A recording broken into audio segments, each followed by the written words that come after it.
Hello बच्चों, IIT JEE maths academy में आप सभी का स्वागत है। आज की इस वीडियो में हम बच्चे डिस्कस कर रहे हैं जेईई एडवांस 121 का जो पेपर आज हुआ है 3 अक्टूबर को।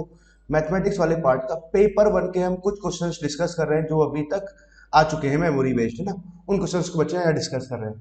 अच्छा देखो, 3 क्वेश्चंस अभी तक आए हुए, तो 3 क्वेश्चंस आपको बताता हूँ। पहले आप इन क्वेश्चंस को एक बार आप रीड कर लीजिए। क्वेश्चंस बहुत आसान सा है। पहला क्वेश्चन क्या दे रखा है हमारे पास में, तो एरिया वाला क्वेश्चन पूछा हुआ है। एरिया बाउंडेड बाई कर्व ना, ऐसे पूछा हुआ है। एक ऐसे कुछ कंडीशंस गिवन है and you have to find the area. ठीक है, बहुत ही आसान सा प्रॉब्लम था, बिल्कुल भी डिफिकल्ट प्रॉब्लम नहीं है। ठीक है, सेकंड प्रॉब्लम जो है वो प्रॉपर्टीज ऑफ ट्राइंगल से है। तो ए बी साइड दे रखा है, बी सी साइड दे रखा है, सी ए साइड दे रखा है। आपसे इसका वैल्यू पूछा गया था cot A plus cot C upon cot B. भाई इसका वैल्यू क्या आएगा, बहुत आसान बात है ना, बहुत ही इजीली हम फाइंड आउट कर सकते हैं, कोई भी इससे दिक्कत नहीं। और तीसरा जो प्रॉब्लम था एक्चुअली फंक्शन का प्रॉब्लम हो गया, क्वाड्रेटिक अपॉन क्वाड्रेटिक के बारे में इन डिटेल पूछा हुआ है। क्लास में बहुत अच्छे से करते हैं ना, बहुत अच्छे से सिखाया जाता है क्लास में बकायदा है ना। ये प्रॉब्लम भी बच्चे मतलब सीट में नोट्स में जैसा प्रॉब्लम आपको बहुत सारी मिल जाएगी ना, बहुत सारी से मतलब 5-6 प्रॉब्लम मिल जाएगी आराम से। ठीक है, ये कोई डिफिकल्ट प्रॉब्लम नहीं था। ओवरऑल मैं आपको कहूँ कि अगर 3 प्रॉब्लम जो हमें सामने दिखाई दे रही है बच्चे, बहुत ही आसान सी प्रॉब्लम थी और बिल्कुल भी दिक्कत वाली बात नहीं थी, है ना। ठीक है, नाउ तो वन बाय वन सबको सॉल्व करते हैं, एक बार समझते हैं। नाउ तो पहला हम देखते हैं क्वेश्चन नंबर 1। भाई क्वेश्चन नंबर 1 में क्या बोलना चाह रहा है, क्वेश्चन नंबर 1 को ध्यान से समझें कि we have to find the area bounded by. ठीक है, दिस लाइन हमारे पास दे रखा है, एक्स कैसे वेरी कर रहा है 0 से लेके 9/4, वाई कैसे वेरी कर रहा है 0 से लेके 1। एक कंडीशन ये दे रखा है, एक कंडीशन ये दे रखा है, दो लाइन ही दे रखी है ना, इसे बाउंडेड एरिया निकालना है। पहला काम क्या करना चाहिए, ग्राफ बनाओ। पहला काम ग्राफ, तो ग्राफ बनाना है तो एक्स एक्सिस बाई एक्सिस तो बच्चे जरूर बनाएंगे। ठीक है, फिर दूसरा एक्स बराबर कितना लिखा हुआ 9/4, तो ठीक है हमने 9/4 की लाइन ड्रॉ करेंगे। ठीक है, तो x बराबर 9/4 का लाइन यहाँ ड्रॉ कर दिया। y बराबर 1 की लाइन, तो y बराबर 1 की लाइन ये आ गई, तो y बराबर 1 की लाइन ये आ गई। ये क्या कहना चाह रहा है, 0 और 9/4 के बीच में, इसके बीच में, मतलब ये पूरा रेक्टेंगल वाला जो एरिया आ रहा है ना, इसके अंदर वाला हिस्सा चाहिए। अच्छा, अब दूसरा क्या, x बराबर 3y, ये क्या लिखा है, एक लाइन लिखा है ना, ओरिजिन से पास करते हुए लाइन। लाइन तो कोई यहाँ से पास करेगी ओरिजिन से। अब सवाल ये कि लाइन या तो यहाँ से निकलेगी या फिर ऐसे निकलेगी या फिर यहाँ से निकलेगी। ठीक है, पता कर लेते हैं। कैसे पता करेंगे, x बराबर 9/4 के साथ इसको सॉल्व कर लेते हैं। तो हमने क्या किया, x बराबर 3y को x बराबर 9/4 के साथ सॉल्व किया। 9/4 यहाँ पुट कर दिया, 3y हमने यहाँ लिखा है, तो y का वैल्यू एक्चुअली कितना आ गया, ये आ गया 3/4 आया, मतलब कम आया ना। कम आया तो y का वैल्यू 1 से कम आ रहा है। 1 से कम आया तो मतलब लाइन जो है वो एक्चुअली यहां से निकाल दो आप। ठीक है, ये लाइन है हमारे पास, ये आ गया ना। अच्छा, अब एक और बात है, x greater than equal to 3y लिखा हुआ है, तो एक्चुअली एक रीजन को शो करेगा, या तो अपर रीजन को या फिर लोअर रीजन को। कैसे पता करो, कोई भी एक पॉइंट ले लो, यहाँ पर कोई भी एक पॉइंट ले लो। जैसे आपने यहाँ पर कोई बड़ा सा पॉइंट ले लो, 5,0 यहाँ ले लेते हैं ना, 5,0।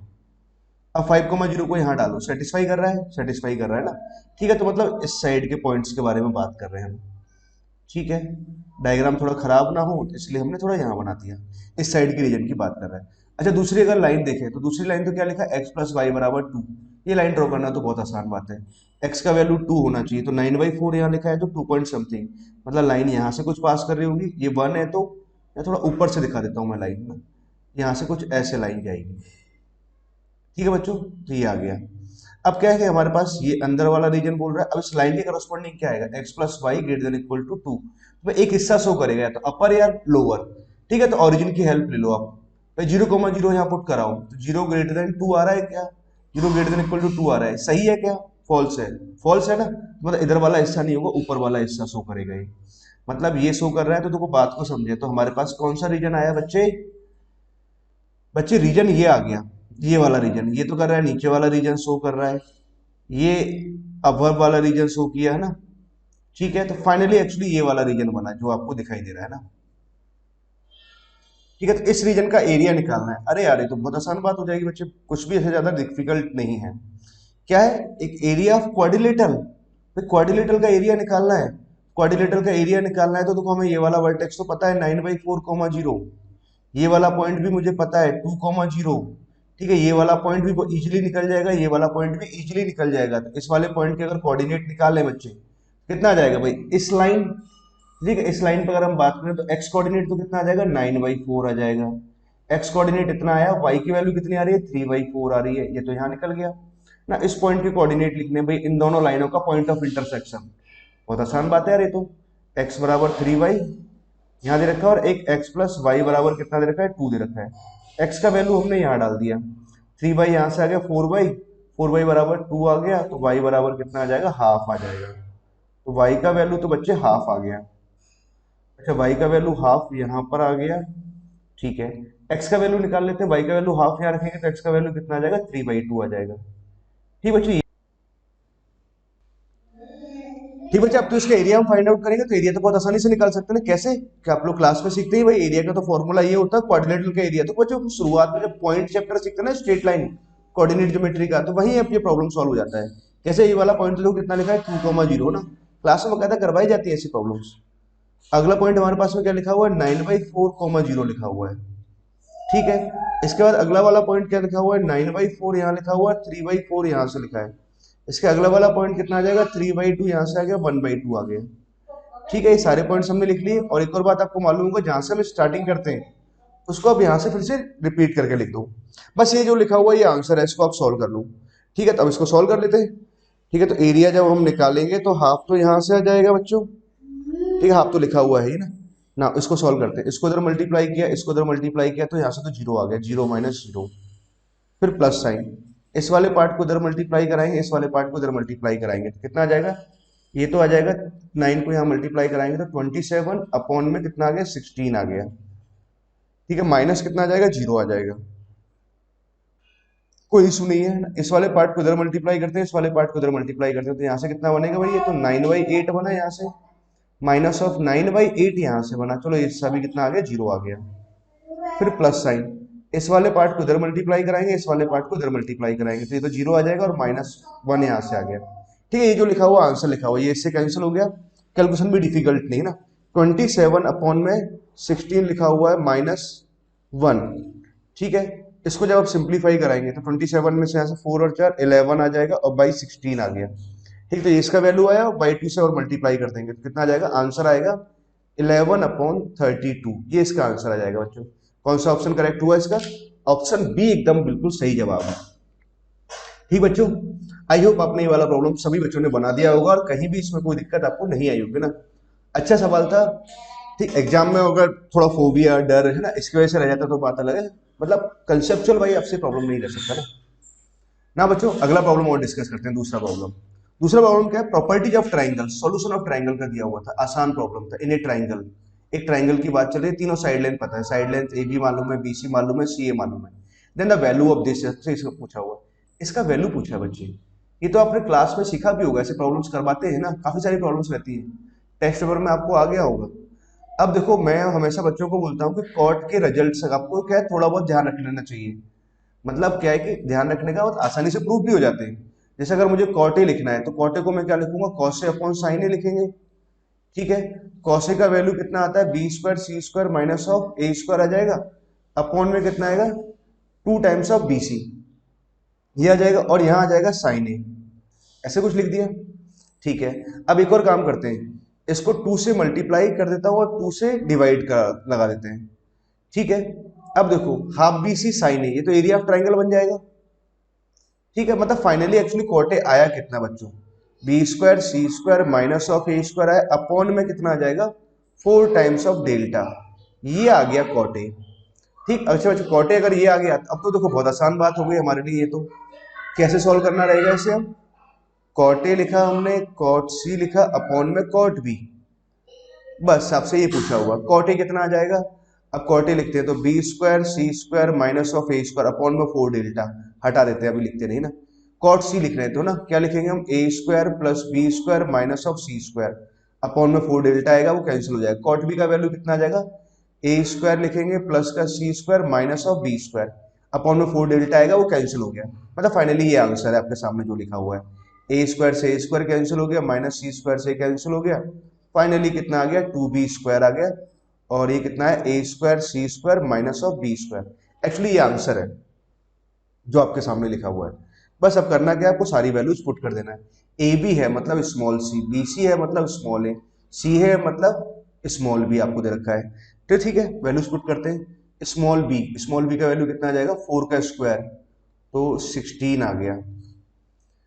ए स्क्वायर हम लिखेंगे तो 9 यहां से लिखेंगे, सी स्क्वायर लिखेंगे तो कितना आ जाएगा, 23 आ जाएगा, माइनस ऑफ बी स्क्वायर मतलब 4 का स्क्वायर 16 आ जाएगा। तो ऊपर तो भैया 32 लिखा हुआ है, नीचे की बात कर लेते हैं ना।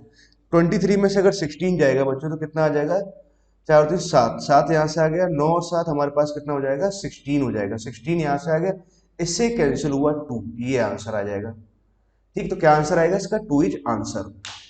क्लियर बच्चों, आई होप आपको ये बात अच्छे ढंग से क्लियर होगी ना। बहुत आसान था, बहुत ही आसान प्रॉब्लम था ना, इसे मैं डिफिकल्ट नहीं कहूंगा ना बिल्कुल भी। अगर आपकी प्रैक्टिस अच्छी है, ये सब सिखाया जाता है क्लास में ना, सिखाते ही है, सारी फैकल्टी ऑलमोस्ट सिखाती है ना। ठीक बच्चों, अगला वाला सवाल है ना, क्वाड्रेटिक अपॉन क्वाड्रेटिक आया हुआ है बच्चे यार, ये तो ना अपनी क्लास में अपना अभी रिसेंटली सिखाया था टारगेट वाले बच्चों को ना, क्वाड्रेटिक अपॉन क्वाड्रेटिक की इन डिटेल नॉलेज है ना, ये तो बकायदा एक दिन सीखते हैं इसको, एक लेक्चर सीखते हैं ना, बहुत सारी बातें करते हैं, रेंज वगैरह निकालना, ग्राफ ड्रॉ करना, और बहुत ही बेसिक पॉइंट है ये ना। क्या करना है हमें, एक फंक्शन एफ दे रखा है, quadratic upon quadratic F x बराबर ये दे रखा है। अच्छा, क्वाड्रेटिक अपॉन क्वाड्रेटिक में ना इसमें बड़ी खास बात दी है, खास बात बच्चे क्या दी है, नीचे वाले पार्ट को आप देखो ना कि ये लिखा क्या है, ये लिखा हुआ एक्स प्लस वन का होल स्क्वायर प्लस का 3 लिखा हुआ है, मतलब डिनोमिनेटर कभी जीरो नहीं आ रहा, तो डिनोमिनेटर कभी जीरो नहीं आ रहा तो भैया इसका रेंज कभी भी प्लस इन्फिनिटी या माइनस इन्फिनिटी की तरफ मूव ही नहीं करेगा। ठीक है, पूछना क्या चाह रहा है, ये कहाँ इंक्रीजिंग है, इस इंटरवल में इंक्रीजिंग है या नहीं, एक तो ये बात पूछना चाह रहा है। ऑन टू है क्या, बिल्कुल भी नहीं, ऑन टू तो नहीं है। ठीक है, तो ये ऑप्शन तो नहीं होगा, ऑन टू तो नहीं है। रेंज क्या होगा इसका, रेंज शायद ये जैसा कुछ है ना, -3/2 से 2 शायद कुछ इस तरह ना, और डिक्रीजिंग फंक्शन है ना। ठीक है, डिक्रीजिंग है क्या, ये पूछना चाह रहा है, रेंज और डिक्रीजिंग इंक्रीजिंग, मतलब इसके नेचर के बारे में पता करना चाह रहा है। क्वाड्रेटिक अपन क्वाड्रेटिक का अगर मैं ग्राफ बनाऊं तो ये कहाँ इंक्रीज करेगा, कहाँ डिक्रीज करेगा, रेंज ग्राफ बना लिया तो रेंज भी निकाल लेंगे आसानी से, कहीं भी कोई समस्या जाती ही नहीं। ठीक है, तो इंक्रीजिंग डिक्रीजिंग का पता लगाना है बच्चे, तो फिर आपको करना क्या पड़ेगा, एफ डैश एक्स को निकालना ही पड़ेगा। ठीक है, अब हम काम क्या करेंगे, इसका एफ डैश एक्स निकालेंगे। अब सर बड़े ध्यान से आप मेरी बात को समझना, F dash x, F dash x कैसे निकालोगे भैया, डिनोमिनेटर का आप स्क्वायर करेंगे। ठीक है, ऐसा ही कुछ करते हैं, इसको डिफ्रेंशिएट करेंगे तो फिर डिनोमिनेटर को एज इट इज लिखेंगे हम, यहाँ हमने लिखा। अब नूमरेटर वाले पार्ट को डिफ्रेंशिएट करेंगे तो कितना आ जाएगा, 2x - 3 आया, फिर माइनस साइन, नूमरेटर को हम एज इट इज लिखेंगे, और फिर बच्चे हम डिनोमिनेटर को डिफ्रेंशिएट करेंगे तो 2x + 2 आ जाएगा, ये आ गया। अब बात को सुनो भाई, इस वाले हिस्से को यहीं सॉल्व करिए, आगे कहीं और ज्यादा सॉल्व करना ही नहीं चाहिए हमें, डायरेक्ट, क्योंकि डायरेक्ट करना आना चाहिए। देखो यहाँ से 2x³ बना, यहाँ से भी 2x³ बना, खत्म, 2x³ मतलब x³ वाली टर्म नहीं आएगी। अब ऊपर क्या आएगा, एक x² का टर्म आएगा, एक x का टर्म आएगा और एक कांस्टेंट आएगा। भाई एक ही बार में लिखो, x² की टर्म देखो यहाँ से देखें तो x² की टर्म यहाँ से आएगा -3x², यहाँ से कितना आ जाएगा, प्लस का 4x² आया, मतलब प्लस का x² तो यहाँ से आ रहा है, x² का टर्म, x² की टर्म अगर यहाँ से ढूंढूं मैं, प्लस का 2x² यहाँ से आया, और माइनस का 6x² यहाँ से आया, तो माइनस का 4x² आ रहा है, माइनस माइनस कितना हो जाएगा, प्लस हो जाएगा, फाइनली कितना आ जाएगा, 5x², तो यहाँ से आ गया x² का टर्म। ठीक है, अब हम x की टर्म ढूंढते हैं, x की टर्म, x² से तो आएगी नहीं, 2x से आ सकती है ना। x की टर्म अगर ढूंढेंगे तो 2x को इससे मल्टीप्लाई कराएंगे तो माइनस का 6x आया, इसको मल्टीप्लाई कराएंगे तो प्लस का 8x आएगा, फाइनली यहाँ से कितना आ रहा है, प्लस का 2x आया। अब x की टर्म ढूंढ रहे हैं तो -3x को मल्टीप्लाई कराऊंगा तो यहाँ से तो माइनस का 6x, माइनस का 12x, तो माइनस का 18x आया। ठीक है, माइनस माइनस प्लस हो जाएगा तो यहाँ से कितना आ जाएगा, 20x आ जाएगा। ठीक, अब कांस्टेंट टर्म ढूंढो, -12 तो यहाँ से आया, और -12 यहाँ से आएगा, तो -12 +12 यहाँ से हो जाएगा, ये तो कैंसिल हो गया, हट गया है ना, टर्म ही हट गया। ठीक बात है, अच्छी बात है, तो x² + 2x प्लस का 4, इसका होल स्क्वायर, कुछ ऐसे लिख दिया हमने। नाउ देखो, नाउ बच्चों क्या करेंगे, आगे ध्यान से समझो कि 5 तो मैं यहाँ से कॉमन ले लेता हूँ, 5x हमने यहाँ से कॉमन लिया, तो यहाँ कितना आ जाएगा, x + 4 आ जाएगा, अपॉन में क्या आ जाएगा, इस टर्म का स्क्वायर आ जाएगा। ठीक है, नाउ एक काम करते हैं, एफ डैश का हम साइन डायग्राम बना लेते हैं। साइन डायग्राम कैसे बनाएंगे, तो -4 आ गया एक पॉइंट तो, और एक 0 आ गया। ठीक है, यहाँ प्लस, यहाँ माइनस, और यहाँ प्लस, मतलब इतने हिस्से में बात करें तो फंक्शन यहाँ इंक्रीज कर रहा है, यहाँ इंक्रीज करेगा, फिर डिक्रीज कर रहा है, डिक्रीज किया, यहाँ तक 0 तक डिक्रीज करेगा, देन फिर इंक्रीज कर रहा है। ठीक है, अब आप ऑप्शंस को समझो, इंक्रीजिंग एंड डिक्रीजिंग वाले ऑप्शंस को। एफ इज इंक्रीजिंग इन 1 से 2, हाँ सही बात है, 1 से 2 में इंक्रीजिंग होगा, बिल्कुल सही बात है। ठीक है, ऑन टू तो होगा ही नहीं, ये तो हमने डिसाइड कर ही लिया था, रेंज अभी हम डिसाइड करते हैं ना। ठीक है, नाउ उसके बाद पूछा F is decreasing in -2 to -1, भाई -2 से अगर -1 जाए तो इसमें डिक्रीज कर रहा है क्या? बिल्कुल सही बात है। हाँ, इन दिस इंटरवल फंक्शन कैसा है? डिक्रीजिंग है, बिल्कुल सही बात है ना। ए भी सही है हमारा, डी भी सही है ना। अब बात करते हैं हम रेंज के बारे में बात करते हैं ना। अच्छा बच्चों, अब देखो क्या है कि हमने इसका वैल्यू निकाला, तो यहाँ पर हम ये वैल्यूज निकाल देते हैं, 0 पर वैल्यू निकालते हैं ना। रेंज अब हम निकालना है तो 0 पर वैल्यू निकालेंगे, -4 पर वैल्यू निकालेंगे। अब एक और बात, फंक्शन का इंक्रीजिंग डिक्रीजिंग और इन्फिनिटी पे कैसा इसका नेचर है वो चेक करेंगे ना। ठीक है, तो एफ ऑफ जीरो कैलकुलेट करते हैं। तो एक्स बराबर जीरो आपने यहाँ डाला तो जीरो जीरो यहाँ से आ जाएगा, जीरो जीरो, तो ये तो आ गया -6/4 आया। यही लिख देता हूँ मैं डायरेक्ट, इसको हटाते हैं। ये आ जाएगा -6/4, तो कितना आ जाएगा ये? -3/2। ठीक है ना। एक और वैल्यू हम बात करें तो एफ ऑफ -4 पे वैल्यू निकालते हैं, तो कितना आ जाएगा? ऊपर से आएगा 16, यहाँ से आ जाएगा -4, जब यहाँ पुट कराएंगे तो प्लस का 12 आ जाएगा और माइनस का 6। अपॉन में अगर बात करें तो -4 यहाँ पुट कर रहे हैं तो कितना आएगा? 16 आएगा। -4 पुट कराएंगे तो -8 आ रहा है और यहाँ प्लस का 4 आ गया। ठीक है, ये वैल्यू जाएगी। अच्छा, अब इन्फिनिटी पे वो इसका नेचर करते हैं, जब x इन्फिनिटी को अप्रोच करेगा तो ये x² यहाँ से कॉमन लेंगे तो f1 को अप्रोच करेगा। ठीक है, माइनस इन्फिनिटी की बात करें तो भी कितना आ रहा है? f -1, सॉरी +1 को अप्रोच करेगा ना। अच्छा, एक और चीज कि भाई डिसकंटिन्यूअस तो है ही नहीं ना, तब आप क्या करो, फंक्शन जब डिसकंटिन्यूअस नहीं है तो इन्हीं पॉइंट से वैल्यूज निकाल देते हैं। तो यहाँ से देखो 16 में 6 गया तो 10 आ जाए, तो 22 तो इधर से आ गया। अपॉन में यहाँ से अगर देखें तो कितना आ जाएगा हमारे पास? 8, तो यहाँ से आ गया, 8 + 4 कितना आ जाएगा? 12 आ जाएगा। जब 12 आया तो भाई ये तो कितना लिखा हुआ है? ये लिखा हुआ 11/6 लिखा हुआ है। ठीक है, 11/6 लिखा हुआ है तो भाई इसका जो रेंज आएगा, तो मिनिमम वैल्यू की बात करें तो ये तो इसका मिनिमम वैल्यू आया। ठीक है, और मैक्सिमम वैल्यू कितना आ रहा है इसका? 11/6 आ रहा है ना। और ये 1 1 इसकी बीच की वैल्यू आ गई ना। ठीक है, तो भैया अगर बात की जाए तो उसके रेंज की, तो मिनिमम वैल्यू -3/2, मैक्सिमम 2 तक जा रहा है। नहीं नहीं नहीं, ये गलत रहेगा ना। तो रेंज इसका ये नहीं आएगा, रेंज आएगा मिनिमम टू मैक्सिमम। क्या आंसर आ जाएगा इसका? ए और डी ही इसका आंसर रहेगा। ठीक है बच्चों, आई होप आपको ये सारी प्रॉब्लम्स अच्छे से समझ में आ गई ना। ओके बच्चों, थैंक यू।